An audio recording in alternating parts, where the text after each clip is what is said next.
welcome. I'm Nior Gonzalez. I'm the recruiter for the School of Engineering here at the KU Edwards campus, and I work with Heather McCain and John Brickelmeyer. Just so you know, the KU Edwards campus, we offer over 9 undergrad programs and over 20 graduate programs. We also have professional and continuing education. So we also have our own Lean Six. Okay, I knew this Lean was Six Sigma Green Belt. You guys are probably all aware of it, but we offer that. But we also offer a lot of free webinars through our continuing education program and our communication studies, and now with project management. So we will be offering those monthly. So if you just want to log in and participate in a free webinar, you can just go to our KU Edwards website. So that's something that's a great opportunity that we offer to the community. We also offer, if your company is interested, if you live within maybe like an hour away, I know a lot of you drove in from like Clinton, Columbia, yeah, St. Joe. So if you live within an hour, we also do lunch and learns as well. So if your company is interested in a lunch and learn, we have lunch and learns from engineering management, project management, our communication studies, environmental science. So we have a lot of we have faculty here that are willing to go out and do a lunch and learn for your company for free. So we have that opportunity as well. We have about 2,000 students here at the KU Edwards campus, and all of our classes are offered in the evening. So I want to welcome you. I know a lot of you came in from far away. You probably had to get up, I would think. I had to get up at 7, and I live 20 minutes away. So thank you so much. Thank you all for being here. And I'll go ahead and let Jenna take over. Thanks again. Good morning. For those of you who don't know me, I am Jenna Harpole. I'm one of the program co-chairs for ASQ Section 1301. A special thank you to Gil for organizing not only the location but also the food today. So thank you, Gil. In addition to today's meeting, I want to share with you an upcoming meeting that we have. So mark your calendars for February 4th, 9 to noon. We'll be having our February meeting at the UCM Lee Summit campus. The topic will be recertification on a budget, creating a plan to help you succeed. So anyone who's currently applying for a certification or somebody who has one or more certifications today, we're going to help you with some tips and tricks, and Diana Fiddick will be our speaker for that session. And then we'll hear perspectives from other members who are certified as well, and some of their creative tips for certifying on a budget. All right, today's topic is quality and project management. We do have 2 speakers with us today, John Brickelmeyer and Heather McCain. They are both professors of the Practice in Project Management Master's Program here at the University of Kansas. Johnny has more than 31 years of progressive experience in a variety of industrial settings. His experience includes positions in general management, operations management, engineering management, purchasing, product and project management, as well as engineering. He has worked for a Fortune 500 company and managed mid-sized departments, multiple location operations, and small entrepreneurial subsidiaries. He holds a master's in international management from the American Graduate School of International Management, Thunderbird, a master's degree in industrial engineering with an engineering management option from Rochester Institute of Technology, and a bachelor's degree in industrial engineering from Pennsylvania State University. John has taught as in an adjunct capacity at KU in engineering management since 2009, and has taught courses in leadership, labor and employee relations, personal development, and service management. He is thrilled to have joined KU full-time in support of the new project management degree programs. Heather McCain has more than 30 years of experience in quality engineering and management, and continues to work with companies to implement continuous improvement methodologies. Heather is a senior member of ASQ and holds 2 certifications, Certified Quality Engineer and Certified Manager of Quality Organizational Excellence. She has a Bachelor of Science in Electrical Engineering from Kansas State University and a Master's of Science in Engineering Management from the University of Kansas. She is currently pursuing her PhD in Technology Management from Indiana State University. Please welcome today's speakers. Thank you, Jenna. Gonna keep the whole thing up? No, you can go ahead. All right. John got the cold that we've all had going around the office for like the last month, Yep. so I'll spare him a little bit. We're kind of going to do this in 2 parts today. We're going to first talk about quality and project management, and then I'll talk about project management for quality professionals, because as a quality professional, we all run projects, right? So John will kick it off, and then we'll take a break between when he finishes up and I'll start, so that you can refresh your coffee and the restrooms. And by the way, the restrooms are kind of right behind us back here, so in case you need them. And then I'll end up with just a little bit of information kind of on the program that we have here at KU in project management. All right, so with that, I'll turn it over to John. He'll talk about quality and project management. Thank you, Heather. So how many of you manage projects? You all should raise your hand. How many of you consider yourself to be project managers? Oh, there's some. Okay, good, good. All right, so we're going to talk about quality in the project management profession and give you an idea of, from a fundamental project manager viewpoint, how do they view quality as part of project management. So we're going to start with trying to define, well, what is a project? What would the characteristics of a project be? Beginning and an end. Beginning and an end, right. So a start and a finish. What else? Unique set of work. Yes. So it's unique. Meaning we don't do the same project over and over and over again. We might do very similar projects over and over again, but not the same projects. Tasks and deadlines. Yes, and deadlines. Very good.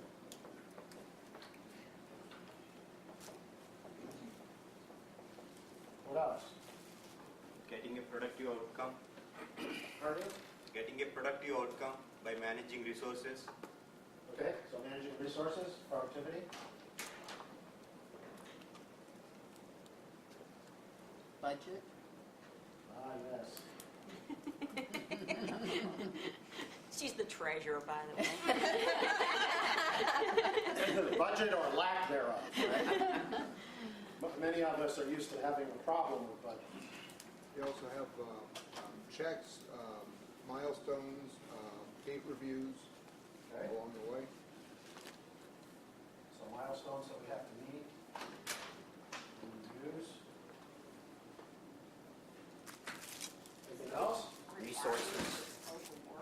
Ah, yes. Master of the obvious. What is it that we need to do, right?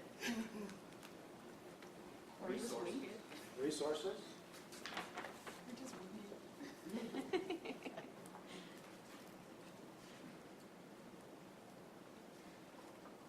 What else? Improvement.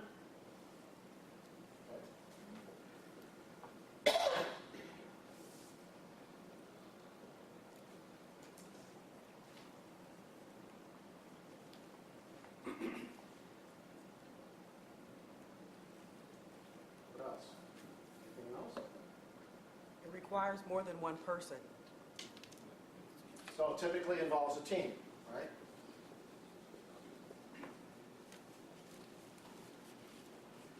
Hence coming back to resources.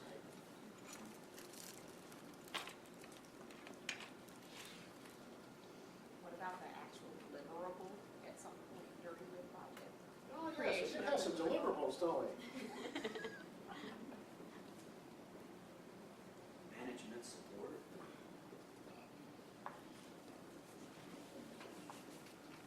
Hopefully.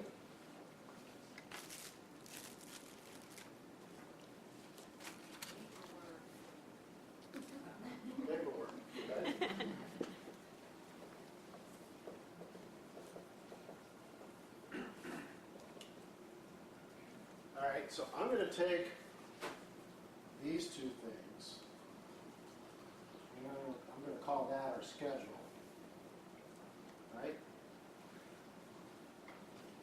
This is going to be equal to our cost, and we've got scope. So we've got scope, we've got cost, and we've got schedule. Those are the triple constraints of project management, right? Kind of 30 years ago, when the project management profession was in the process of getting well defined, those were considered the three primary objectives of project management. And the problem is that if you change one of those, you undoubtedly affect at least one of the other two, right? We can't cut the cost of a project without impacting either the schedule or the scope of work. Otherwise, we would have planned it that way from the start. In today's view of project management, there's really at least one other key indicator of success on a project. Anybody have any idea what that might be? Customer satisfaction. Yes. So customer satisfaction, or I'll equate that to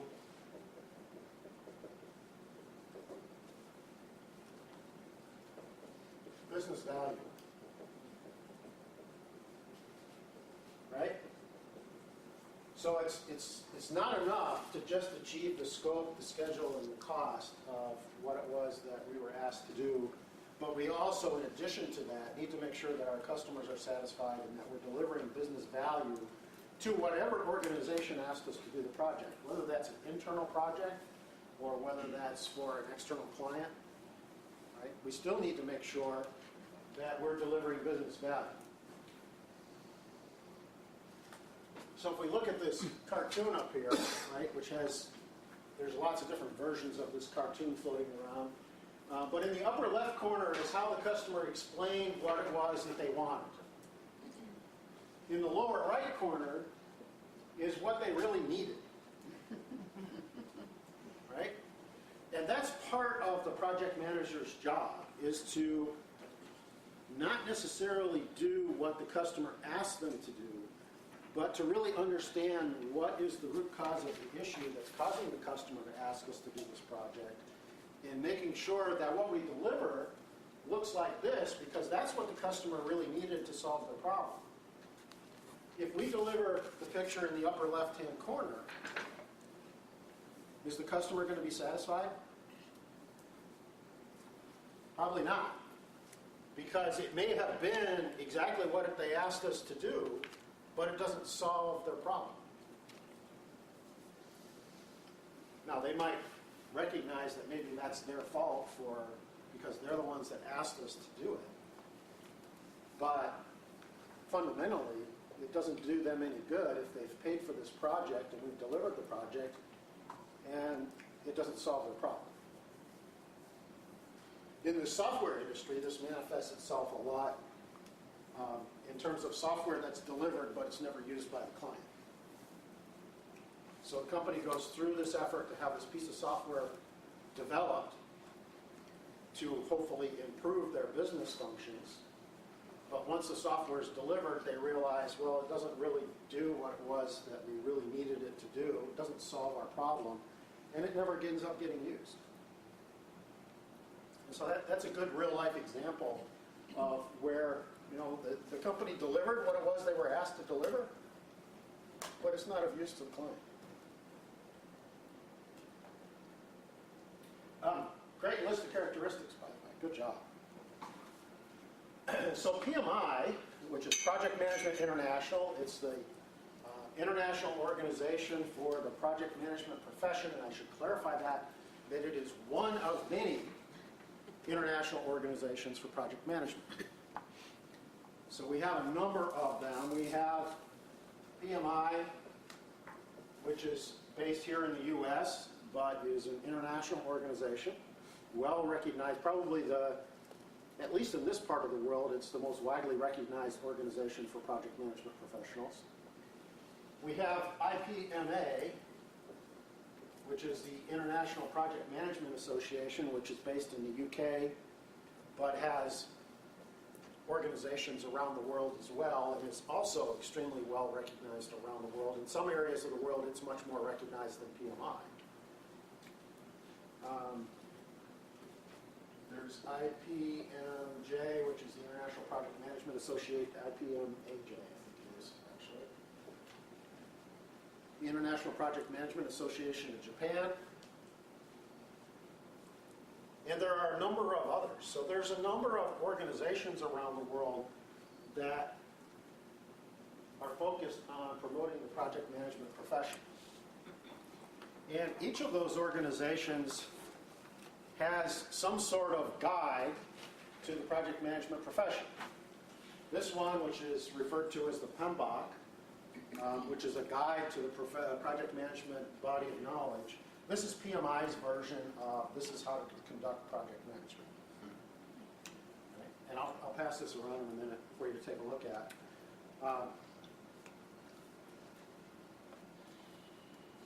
A while ago, the thinking was, well, you need to follow this like a Bible, and you'll do project management right. The thinking has changed a little bit on that, in that this is viewed more now as a tool set. Right? Lots of different project management tools are covered in here and are referred to.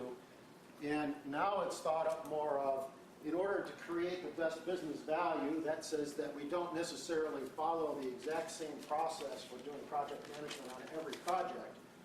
We will tailor which of these tools we use based on what's needed to complete our project. And not necessarily use every tool in the book just because it's in there.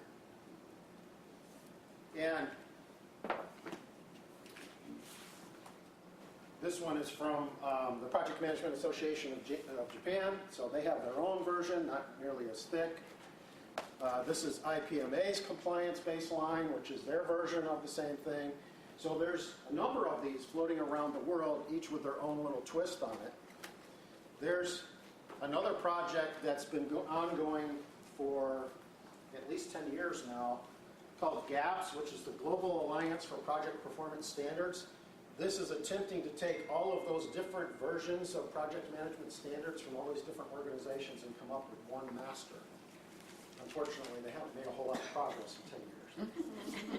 Right? So you can imagine trying to get ASQ to agree on quality standards with other quality organizations around the world, right?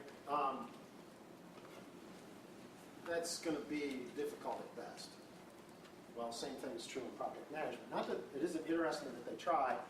And they do have some really neat charts as part of this project that allow you to see what are the differences between the performance standards in each of these different organizations. So we'll pass this around. You can just take a flip through it and take a look at it. So now that we defined who PMI and the PMBOK is, this is the PMBOK definition, and towards the back of that book is a glossary of all kinds of project management terms, one of which is for a project. So a project is a temporary endeavor.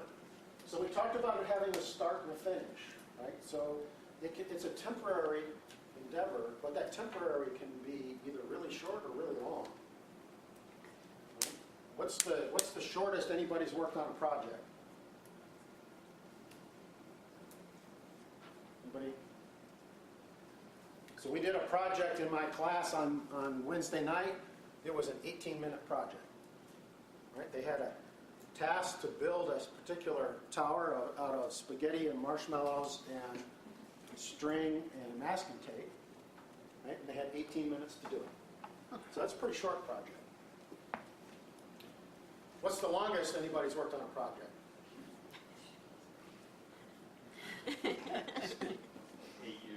8 years, okay. I was going to say, I've heard of people working on construction projects that take 7 years, 8 years.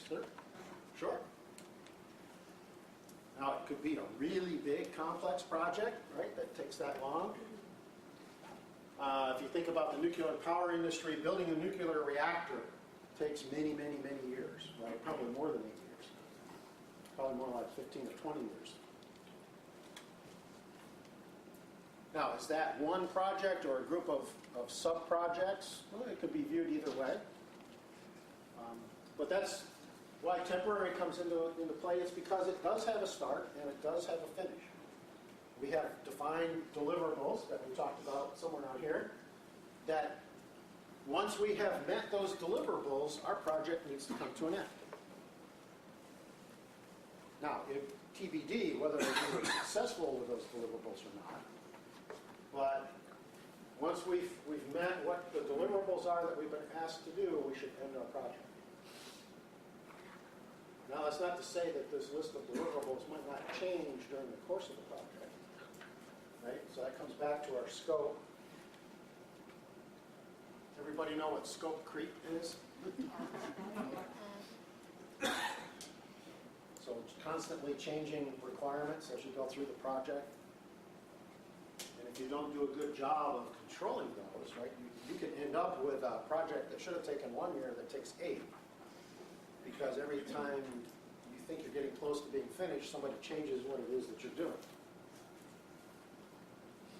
And if you're really doing a good job of project management, you really ought to, at some point, stop that project, redefine it, and start a new project, rather than just constantly changing the project.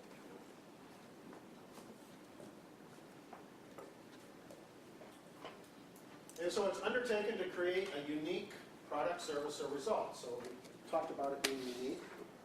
So it's not the same. Making bread in a factory, right, where day after day after day we produce tens of thousands of loaves of bread, that's not a project. That's a process. So it's an ongoing, repetitive process. We're not doing anything unique there. We're making the same thing day after day. I did some work with a group here in Kansas City on sewer projects. And they have 25 project managers that are managing different sewer projects. They're all essentially the same in terms of they're replacing sewer lines in different parts of the city. But each project is unique because each project has its own location, has its own set of project stakeholders, right? The people that are involved in that project, because it may be the same people in the city government that are involved, and maybe the same state regulators and federal government regulators that are involved. But what's different about each of those projects? The neighbors or the The businesses. neighbors, absolutely, right? Whose yard are you going to dig up as part of that project? That changes from one project to another, right? And the different circumstances, the different types of soil, the different types of buildings and roads that you have to cut up in order to put a new sewer line in, are different, right? So every one of those projects, even though they're very, very similar, are different. So we talked about projects being unique. They're temporary in nature. They're completed when the project goals are achieved. But that doesn't mean that every project should go on and on until the deliverables are met. We have to take a look at, does this project continue to make sense? Are we ever going to be able to achieve our deliverables? As a project manager, you have to be able to stand up and say, this project doesn't make sense anymore. We need to stop this project. Or maybe we shouldn't ever start the project. Right? Successful project management can be saying, we're not going to do this project because we're never going to be able to drive our business value. And so a successful project is one that either meets or exceeds the expectations of the stakeholders of the project. That can be members of the project team, that can be the executives, management team in the company that you work for. That can be the internal or external client who's going to receive the results of the project. It can be the external community that are impacted by the project, even though they may not directly benefit from the project. So project management is taking all of these things and managing them. Right? We're not going to manage, it's not so much the execution of the project that we're managing as it is the process of the project that we're managing. And PMI breaks the project management processes down into 5 areas. Initiating, so the project conceptualization. Planning, so spending time identifying exactly how it is we're going to do this project and getting the resources aligned. Then actually executing the project. During all of that, we're going to do some monitoring and controlling to see how are we doing on that project as we move along. And then at some point, we're going to close out our project. And so there's a separate set of processes associated with closing out the project.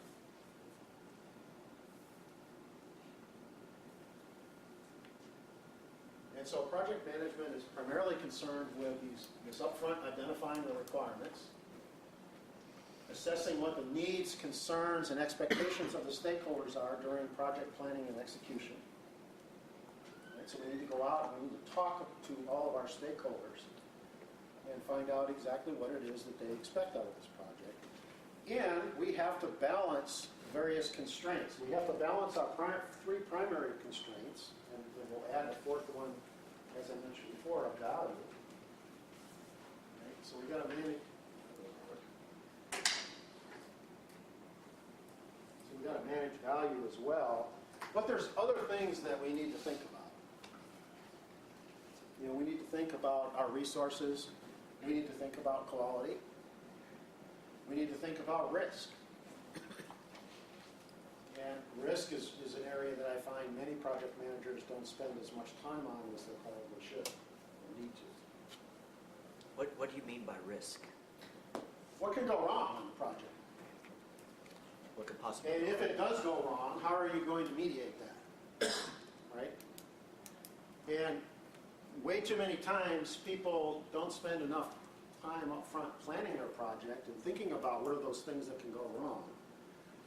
And then it becomes a crisis when those things do go wrong, right? Because they haven't thought about it ahead of time. They haven't put anything in place to resolve that issue.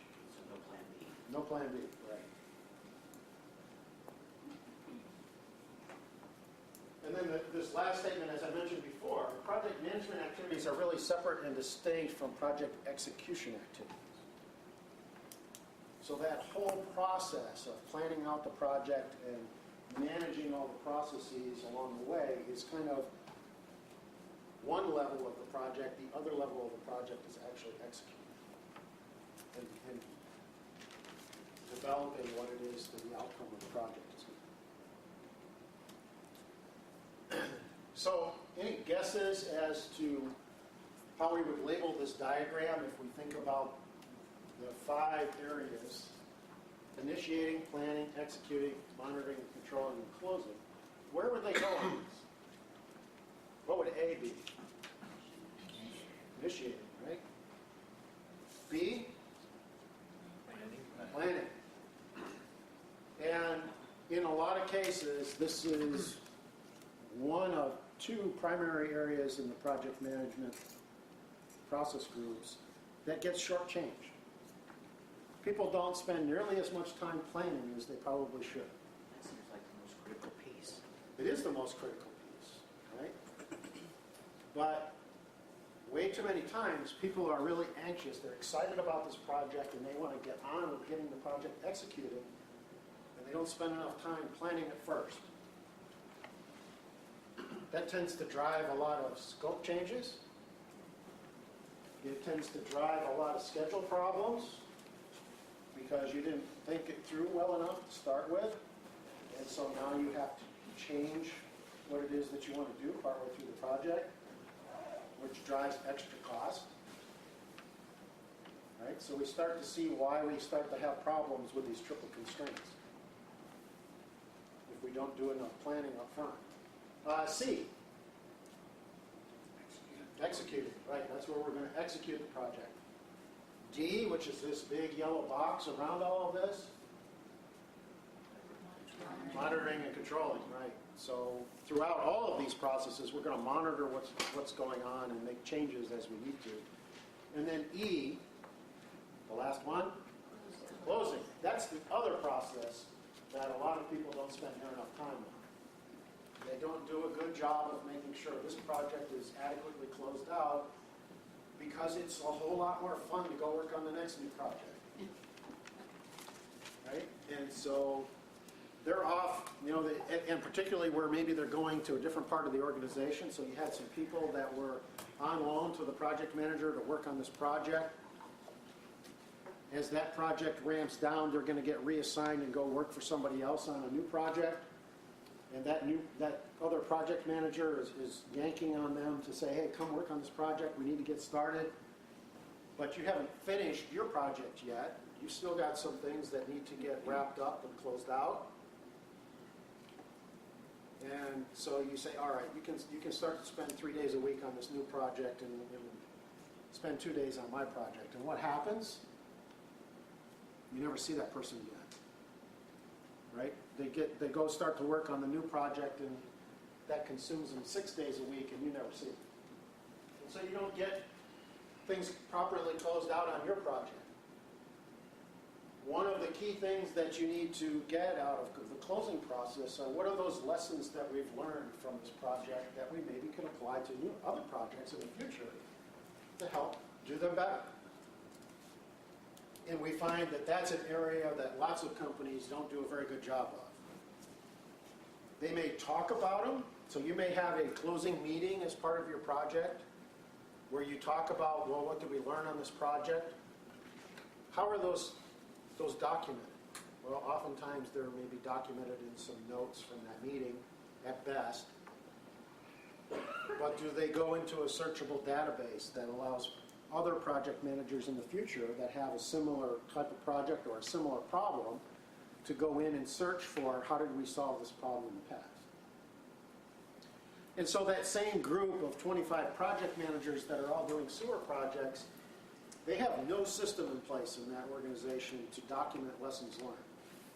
They're all doing very, very similar projects. They all run into similar kinds of issues, and every time they solve them a different way. Unless they happen to end up in a lunchroom conversation with another project manager and say, gee, I've run into this issue, and that person says, oh yeah, well, we had that problem 2 years ago on the project, and here's what we did to solve it. There is no database there where they can go back and look at how did we do this in the past, what's the best practice. So lots of opportunity for improvement. The interactions between these different processes. So this isn't like sequential, right? These processes all overlap. Jenna? So question on that lessons learned database. Yep. What types of documentation have you seen be successful in companies? People might, a lot of companies, some companies will use like a SQL database where they've put together subject areas and searchable text so that they can go put in some keywords and go in and search for that and then pull up documents that have been entered into that database that are related to those keywords. You can use Excel too. Yeah. It's not as nice, but it works. You can, some CRM packages, customer requirements management packages also have the ability to do that kind of thing.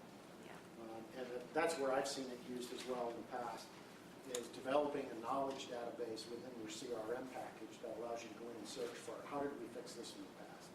Thank you. Do you see Good people question. using SharePoint for that now? Yes, companies are also using SharePoint for that. Absolutely. So these processes aren't sequential. They overlap significantly. Right? So if we look at the initiating process, obviously the majority of the effort on the initiating process is very early in the project. But these other process groups get started early on as well, just not to the same extent. And the initiating process group does end relatively early in the project, but it does overlap with the others. The planning is the next one that peaks out, which makes sense. But as things change within the project, we continually go back and replan some things. And so that's why planning goes fairly far out into the project timeline, because there's constantly things that need to be changed and updated. Obviously, the executing process group is where the majority of the time is spent, and it's the third hump to this camel, right, of where we spend our time. The monitoring and control group is kind of spread evenly throughout the whole project, obviously because the majority of the activity takes place in the executing process group. That's where that's going to be the highest. But there isn't anywhere on here where it's the most significant process group. Right? It's kind of even throughout the whole thing. And then the closing process group, we would like to see this peak at the end of the project, obviously. Unfortunately, what really happens in a lot of projects is this group never really has a hump, right? It never gets the attention that it should get. And in lots of projects, this planning doesn't get anywhere near that high, and once again, the effort is put into it that it should be. So PMI breaks down those 5 process groups. So we end up with a chart, and we're going to show you next, where we have the 5 process groups across the top, and we have 10 areas that project management focuses on down the left-hand side. These are the 10. So integration management, scope management, time management. So those are our 3 triple constraints that we know of as the original constraints of project management. And cost. Cost is the third one. And then quality management, so that's where our quality comes into project management. Human resource management, communications, risk, procurement, and stakeholder management. Stakeholder management is a recent addition to the PMBOK that was added in this 5th edition that came out in 2013 as a 10th process area of focus within the PMBOK. So this is, and I realize you can't read this, so I have a poster here You want to hold the that you can poster up? take a look at. I actually have one of these too. Put that one up. Just put these in. So we'll put this up over here. You can come up and take a look at this at break if you'd like to.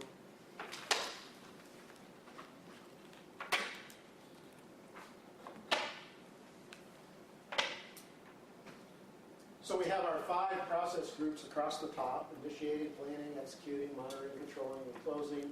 And then our 10 knowledge areas down the left-hand side, right, of which project quality management is one of those. Yes? I'm surprised that change management isn't there. Are there tools in the kit for that? I mean, I know that that's still a developing So what do you knowledge base. mean by change management? I was trained by ProSci on their ADCAR model. It's a good tool. Right. Not all projects probably deal with stakeholders that need to be, that the change needs to be planned for in terms of awareness, knowledge. Right. But certainly most projects do have or do introduce, that's what they're there for, is to make change. Right. So I'm just surprised that it's not more prominent, I guess. Maybe it is in there somewhere. But It is. It's built into each of these different sections as appropriate. So project scope management talks a lot about managing change. Stakeholder management talks a lot about managing change with stakeholders. Same thing with time management and schedule.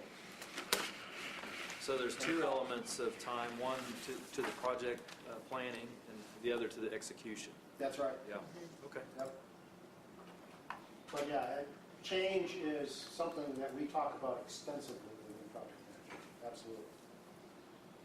Any other questions?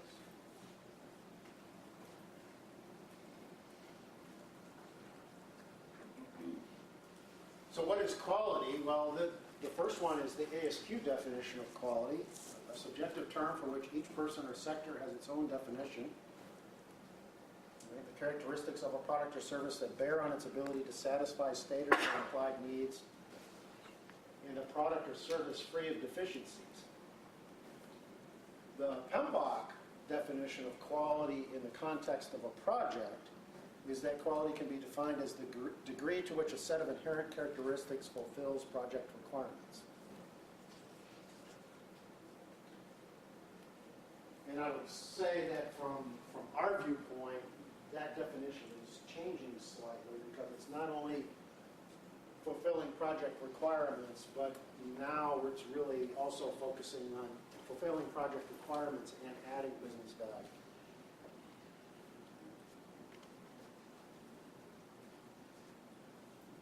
ISO defines quality as the totality of characteristics of an entity that bear on its ability to satisfy stated or implied needs.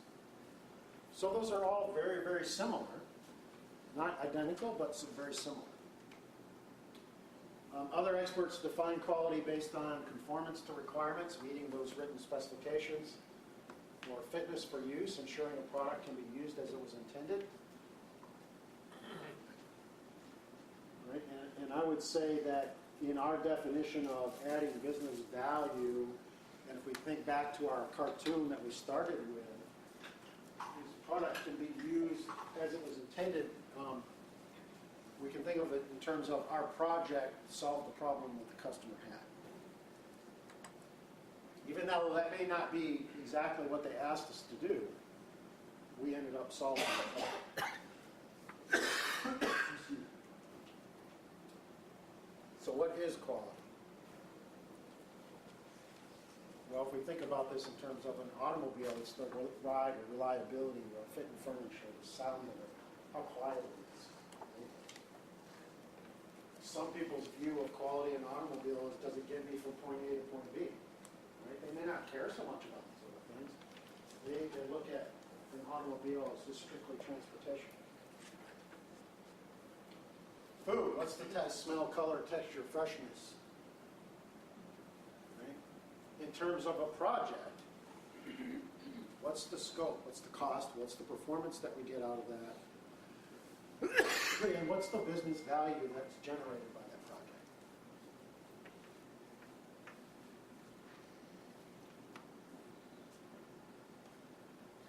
So what's the purpose of project management? Or project quality? Well, it's to make sure excuse me, that the project will satisfy the needs for which it was undertaken. Right? Those 4 areas. But the customer of the project, whoever that is, internal or external, is the one that really defines or decides if quality is acceptable.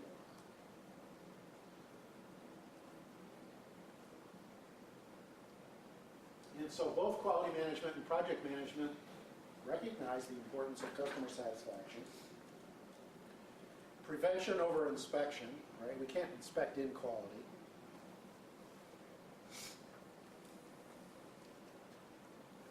Management responsibility to provide the resources needed to succeed. Right? We can't be successful on our project if we don't have the right resources. That can be budget. Excuse me. That can be process. Right? Has our company provided the right project management processes to enable our project to succeed? It can be the right dollars. You know, have they given us an adequate budget? It can be scheduled. How many of you have been on a project where the boss has come down and said, well, I know your plan says it's going to take 7 months to do this project, but I need it done in 5. Not every one. That's not everyone, yeah. Right? And so, what's your ability to be successful on that right from the start?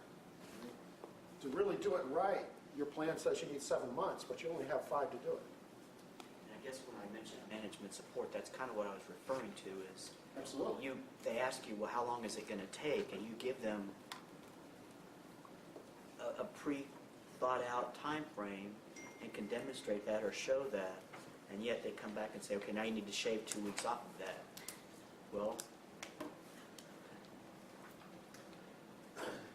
So your answer back to them really ought to be, all right, how much are you going to increase my budget to allow me to hire more people to do it faster? yeah, you know the answer to that. Or what requirements can we delete off of this project that will allow us to do it 2 weeks faster? Right? That's really what your question ought to be. Right. Yeah. In reality, That's not how it works. that's not how it works, right?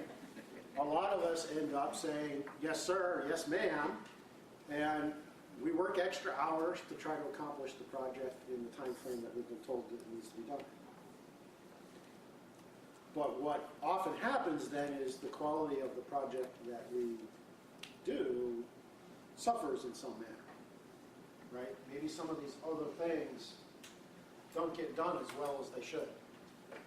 Or you Maybe start, maybe the paperwork doesn't get completed as well. I've worked in environments where it becomes the culture of engineering to factor in additional stuff, knowing that they're going to be challenged and they have to take something out, and so they go ahead and build that into the project scope initially so that they can actually take it out later. Right.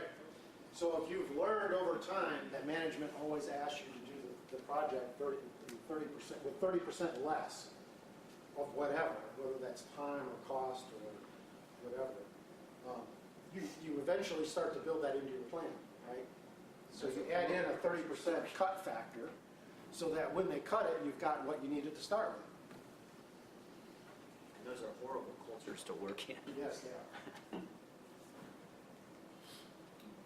And then continuous improvement.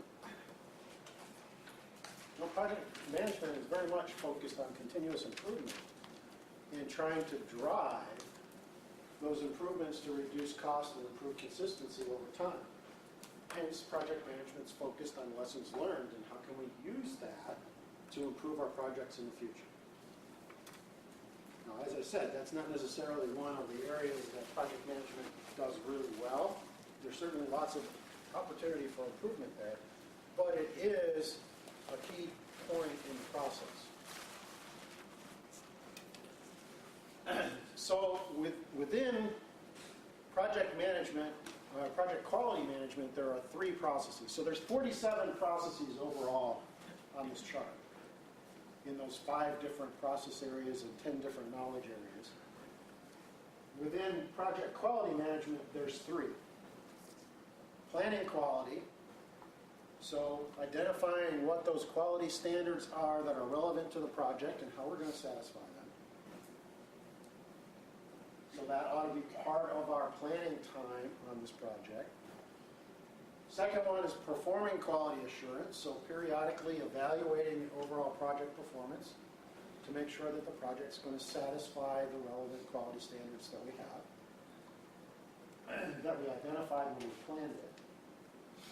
And then part of our ongoing monitoring and controlling process group is going to be quality control. So monitoring those specific project results to ensure that they comply with relevant quality standards. So quality planning involves identifying those quality standards. It's a key facilitating process during the project planning process. And it's planned, not inspected in. Very much a focus within project management is doing that upfront planning rather than trying to figure out what went wrong later. So in each of these 47 processes, there's a chart that looks like this that identifies what are the inputs to this process, what are the tools and techniques that we're going to utilize as part of that process, and then what are the outputs of the process. And so for planning quality, our inputs are going to be our scope baseline. So what are those baseline requirements that we're being asked to do in this project? It's going to be the stakeholder register. The stakeholder register is a list of who are all of the stakeholders on our project. You know, and that's another area that people who aren't that familiar with project management tend to shortcut is they don't spend enough time thinking about who are all of the people impacted by the project and making sure that they take the needs of those various groups into account. What's the cost performance baseline? So what does our budget look like? What's our schedule baseline? So what's our schedule that we put together? What's the start and finish dates? What are the milestones that are a part of that?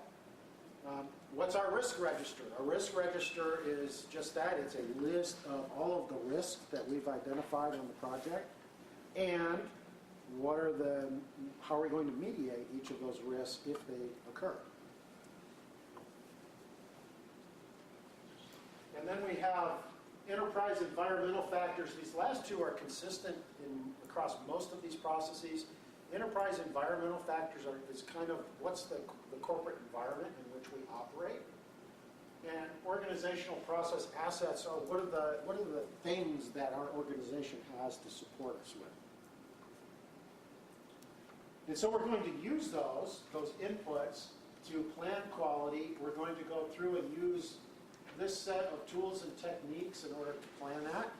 Those tools and techniques ought to look pretty familiar to you, right? A lot of ASQ tools that are built into that, right? Cost-benefit analysis, cost of quality, control charts, benchmarking, design experiments, and so on.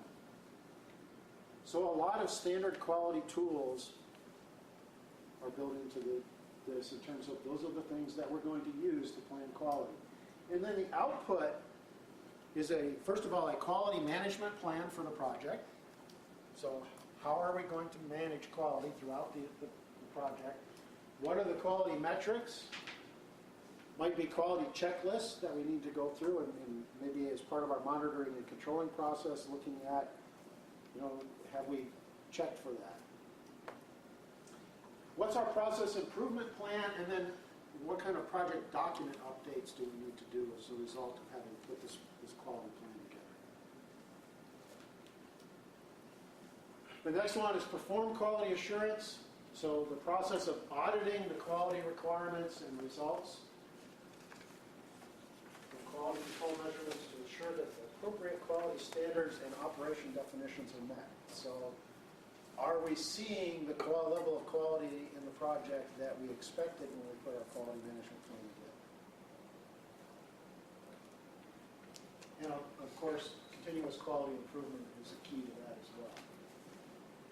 And so these are the inputs, tools and techniques, and outputs associated with performing quality assurance. So we've got our overall project management plan as an input. We have our quality metrics that we identified in the previous process.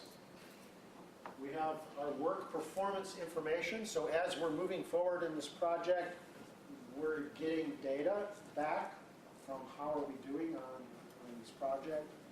And then we also have quality control measurements that we've made. And so the tools and techniques are going to be those same tools and techniques that we used in planning. We're going to use all of those. We're going to do quality audits, and we're going to do process analysis. And then the outputs of this are going to be organizational process asset updates, so updates to those things within our organization that we're utilizing. We might make change requests. So if we determine that the quality of our project is not up to where it needs to be, we might have to go back and change our overall project plan to put more effort into that area to improve the quality of the project, which would then drive changes to the project management plan as well as project document updates. And then the last one, performing quality control, is we're going to monitor the specific results to see whether or not they comply with relevant quality standards, and also identify ways to eliminate causes of unsatisfactory results that we're seeing on the project. Quality control obviously should be performed throughout the project, and the results include deliverables and project management results such as cost and schedule performance. Right? Have we lived within our budget throughout the entire project? Have we stayed on schedule throughout the project? Those are measures of quality of the project as well. And so then these are the inputs and tools and techniques and outputs associated with this process. So the inputs, would be the project management plan, quality metrics, quality checklists, the work performance measurements or data that's coming in off of our project, the approved change requests, because one of the things that might drive changes in quality on our project is the fact that somebody made a change to what it is the project is. And so we need to understand, and coming back to the person that asked about change management, one of the things that we're going to do on our project is we're going to keep a list of what are all of the changes that have been requested and either approved or denied as part of this project. And projects that have a lot of scope creep tend to not have a good change management process in place to where those change requests get documented and reviewed. You tend to have people coming in through the back door to people on your project team, and while you're building this house, I'd like to add an extra window here. And the superintendent on the construction site says, sure, we'll add another window there, and they do it, but it never gets put into the plan, never gets built into the cost estimate, right? And so it ends up being a problem because, well, when the windows show up, guess what? Somebody forgot to tell the window company that you needed another window.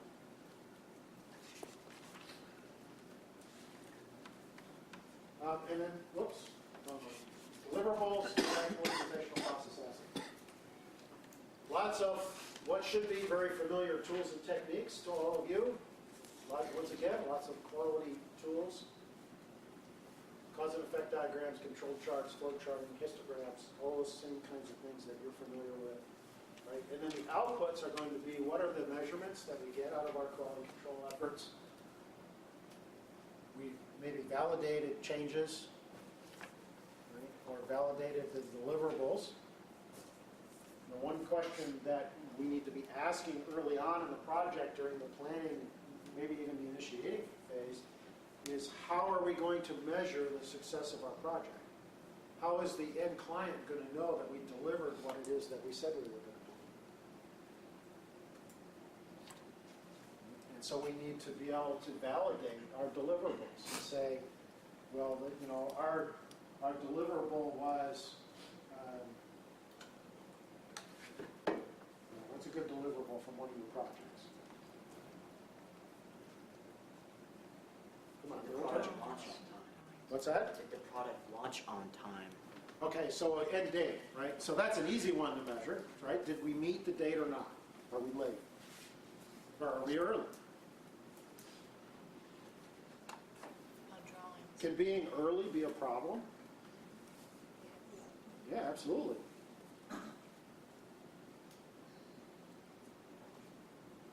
How can being early be a problem? Support resources are not available for the next step of the activity. Absolutely. So you've got your projects ahead of schedule. You've had an agreement since you put together your early project plan that says you're going to get resources from this other functional area to do this part of the project. But guess what? Those resources aren't available yet because your project's early and the other project that they're working on is either on time or it might even be late. Right?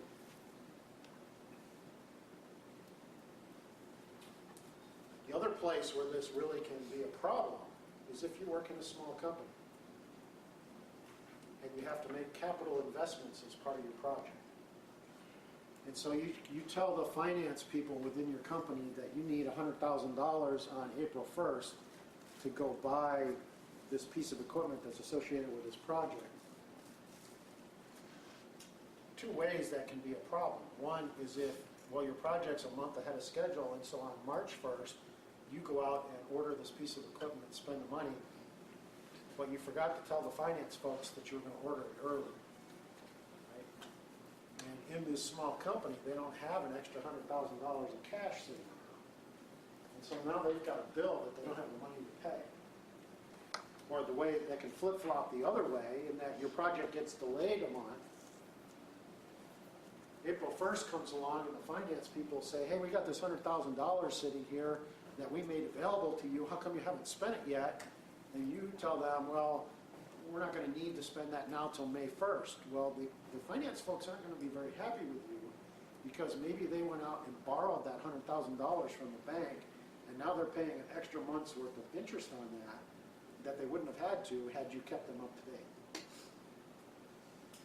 Yes? All right, this may be the wrong group to ask this question, but I'm a consulting engineer, and I have never fully understood the difference between quality assurance and quality control. Can you give an example from an engineering design type project and the difference of those two functions?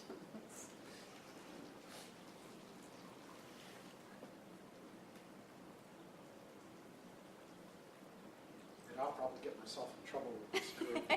So I'm going to let Heather ask the buck so I don't get in trouble. Okay, so typically quality assurance is the upfront planning and making sure that you have things figured out. What is it that somebody wants and what are you going to try to do, and do the upfront work so that bad things don't happen. Right? Typically what quality control is more seen at is kind of after the fact. Did we do the right thing? So it's generally looking at more Process inspection. right, those types of things. So like if you do, if you've got a design that is being delivered and you get it reviewed, is that quality control or is that? Yeah, it's a QC activity to do drawing reviews. Okay. And then when you look at, from an engineering perspective, we look at design, a lot of the design aspects wind up in quality assurance, but reviews and things are more controlled because you're inspecting. So you're reviewing something.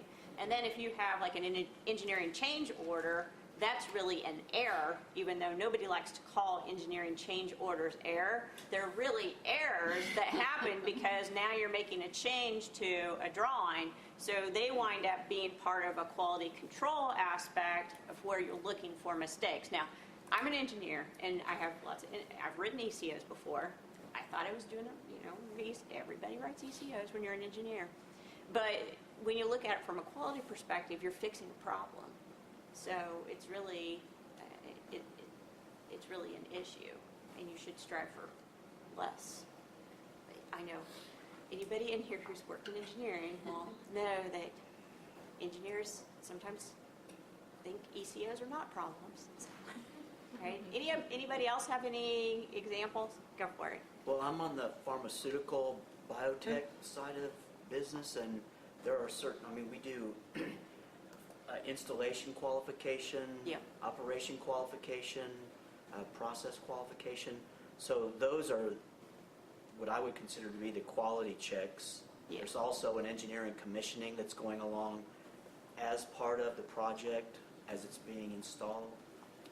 But the installation operation qualification are things that are done, and you don't really start one phase without having the next phase complete. There is certain tools you could use too for that.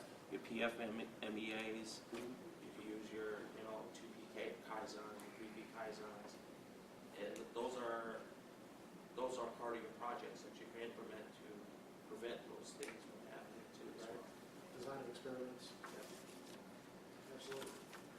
That's exactly the way I would have.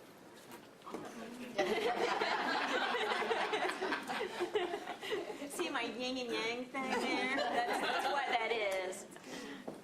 So any questions about how we deal with quality within the project management profession? I like that graphic. Yeah. You like that? Isn't that awesome? Yeah, I do. Yeah. We need to steal that. You lovingly adopt things. Yes. How common is it that there's an individual on the project team that's dedicated just to the quality aspect of the project?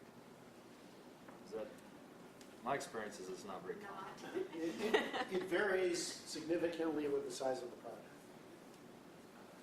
And probably what's the industry that it's being done in, because I know from, again, my perspective, it's a given, it's going to be there. Because it's You're highly regulated. It's a so, regulated yeah. environment. So if you're on the nuclear side of the business or the aerospace or Food. pharmaceuticals, it's part of the regulation. In other areas, other types of industries, not so much. Right. Construction, not so much. Unless it's a very highly regulated part of the construction industry, like maybe building a nuclear reactor. But in just general construction, you're typically not going to have somebody focused strictly on quality. What about Now, if it's a software? really big construction company with lots and lots of projects, you may have a group within that company that looks at construction quality management. Software seems to be another area that honors that. Okay. Yep. Any other questions? All right, well, let's take a All right, break. yeah, let's take a 10-minute break and come back in here, and then we'll talk about